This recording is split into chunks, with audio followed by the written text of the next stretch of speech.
Jessica Canton, l'avvocato Jessica Canton, il sindaco di Fiume Veneto, vi abbiamo proposto un filmato, no? Fiume Veneto Roma, adesso ne proporremo un altro nei prossimi giorni, simpaticissimo.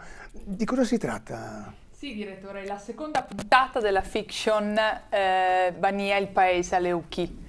E quindi è una fiction interamente in Baniot, ossia appunto la lingua parlata nella frazione di Bania, e questa seconda puntata è dedicata a un evento altrettanto importante per Bania, che è il centenario del campanile. E gli attori sono rigorosamente cittadini della frazione di Bania, in realtà poi, ma insomma non voglio svelare molto, c'è anche qualche cittadino di Praturlone, scoprirete perché. Ecco, la volontà è quella ovviamente di tramandare sicuramente la lingua del Baniot.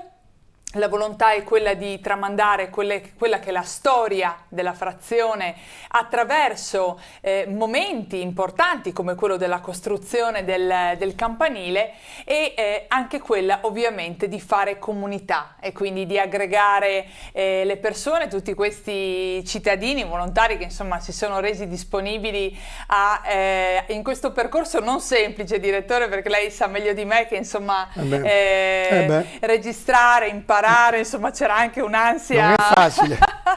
particolarmente importante per qualcuno, ma ecco, qui si chiude con questa bella foto di gruppo. A settembre partono i casting per la terza puntata.